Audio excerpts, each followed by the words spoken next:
नवरात्रि चल रहा है, सबका नवरात्रि का ज़्यादातर लोगों का व्रत होगा। तो व्रत में समझ में नहीं आता होगा कि क्या क्या खाएं क्या नहीं खाएं और जल्द से जल्द क्या बन जाए। तो सबसे ज़्यादा जल्दी बनने वाला रेसिपी आज मैं आप सबके लिए लेके आई हूँ, जो है सिंघाड़े के आटे का बर्फ़ी। ये मैंने 2 तरह की बर्फ़ी बनाई है, बहुत झटपट बन जाता है। इसकी लाइफ भी ज़्यादा होती है, जैसे कि आप अगर आज एक दिन बनाएंगे तो आप इसको 2 दिन तक खा सकती हैं। यानी आज आप बना के रख देंगी तो आप ये 2 दिन तक अपना व्रत में खा सकती हैं। जिसे बनाने के लिए सबसे पहले लेना है हमें सिंघाड़े का आटा 1 कप चीनी और आधा कप हमें लेना है देसी घी। देसी घी लीजिएगा और इस कप के मेज़रमेंट से मैंने लिया है यहाँ पे 4 कप पानी। और यहाँ पे मैंने कुछ ड्राई फ्रूट्स लिए हैं, पिस्ता और बादाम। आप चाहे तो काजू भी ले सकती है, किशमिश भी ले सकती हैं। अब लेते हैं एक कढ़ाई को हल्का गरम करना है हमें। जब हल्का गरम हो जाए तो घी डाल के हमें ये आटा भी डाल देना है। जैसे घी को हमें गरम नहीं करना है, बस घी हमारा मेल्ट हो जाए, बस उतना ही तभी हमें ये आटा डाल देना है। और आटा डाल के हमें इसे धीमी आंच पे ही भूनना है। इसका हाई फ्लेम मत कीजिएगा अभी गैस का, इस तरह धीमे धीमे भूनिएगा। इसको आप देख रहे होंगे कि ये बहुत कम लग रहा है अभी, लेकिन दोस्तों ये बहुत ज़्यादा फैल जाता है, इसीलिए इसमें हमें 4 कप पानी यूज़ करना है। तो देखिए घी हमारा अलग हो रहा है आटे से, तो इसी तरह हमें भूनना है। इससे भूनने के लिए कम से कम बस 3 मिनट, धीमी आंच पे हमें 3 मिनट के लिए भूनना है, तब तक ये पक जाता है।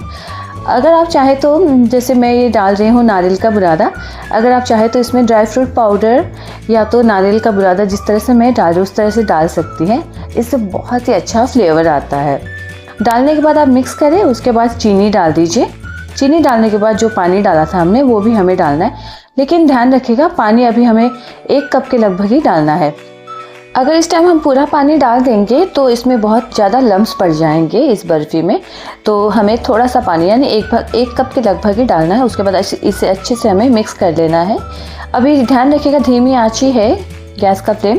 अब हमें जब हमारा मिक्स हो जाएगा 1 कप पानी में, तो फिर हम सारा पानी इसमें ऐड कर देंगे और गैस का फ्लेम भी हाई कर देंगे। और हाई फ्लेम पे इसे हमें चलाते रहना है क्योंकि चलाते चलाते देखेंगे कि आपका इस तरह की कंसिस्टेंसी होने लगेगा।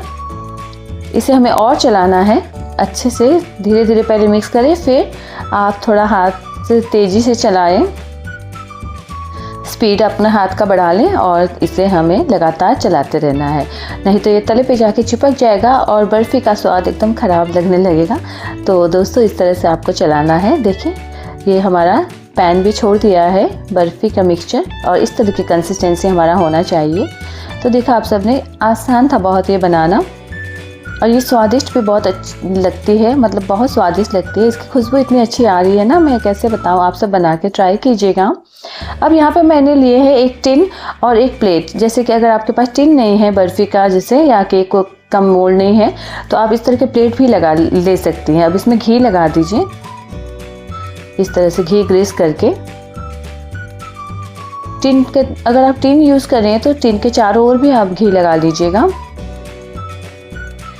तो मैं आपको 2 तरह के, जैसे कि अगर आपके पास टिन नहीं है तो आप प्लेट में भी इस बर्फ़ी को मतलब सेट कर सकती हैं, और टिन है तो इस तरह से टिन में भी आप सेट कर सकती हैं। तो जो हमारा मिक्सचर था बर्फ़ी का, उसे मैं टिन में डाल रही हूँ और स्पैचुला की मदद से इसे हमें सेट कर देना है। इसे मैं ड्राई फ्रूट अभी नहीं डालूंगी क्योंकि उसे पलटना है, तो इसमें हमें ड्राई फ्रूट डालना है। तो सबसे पहले बर्फ़ी के मिक्सचर को प्लेट में डाल लेते हैं और अच्छे से हमें स्पैचुला की मदद से सेट कर लेना है इस तरह से। और इसके ऊपर हमें अभी ही ड्राई फ्रूट डाल देना क्योंकि इसे हमें पलटना नहीं है। और जो टिन में हमने जो सेट किया है बर्फ़ी का मिक्सचर उसे हमें पलटना है, इसलिए मैंने अभी ड्राई फ्रूट नहीं डाला है।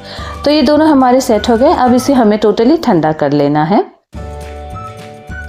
जब ये टोटली ठंडा हो जाएगा, देखिए अब एकदम ठंडा हो गया है, तो इसे हमें अब कट करना है। तो सबसे पहले प्लेट वाला जो है उसे मैं आपको कट करके दिखा रही हूँ।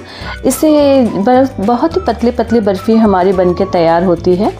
आप चाहे तो इस तरह से बड़ी सी थाली में भी इस तरह से बर्फ़ी को सेट कर सकती हैं। आप माता रानी को इस तरह से भोग लगाइए और अपने व्रत में ये फलहार बर्फ़ी खा के एंजॉय कीजिए। देखिए कट कितने आसानी से कट हो गया। अब ये इतने आसानी से डिमोल्ड भी हो जाएगा। आप देखिए कितना सुंदर बर्फ़ी बन के तैयार हुआ है। आप इसे रख सकती हैं, रूम टेम्परेचर में रख सकती हैं या फ्रिज में भी रख सकती हैं। तो देखिए कितना सुंदर बर्फ़ी हमारा ये पतली पतली सी, इसे आप कतली जैसे काजू कतली होते हैं उस तरह के शेप में भी कट कर सकते हैं। बहुत इजीली कट हो जाता है और दिखने में भी सुंदर लगता है। अब ये जो टिन वाला है वो भी ठंडा हो गया है, तो इसे आप एक चॉपबोर्ड ले लें या प्लेट ले लें, उसमें आप इसे पलट दें और थोड़ा सा टैप टैप करेंगे तो ये ऑटोमेटिकली बाहर आ जाएगा इस तरह से।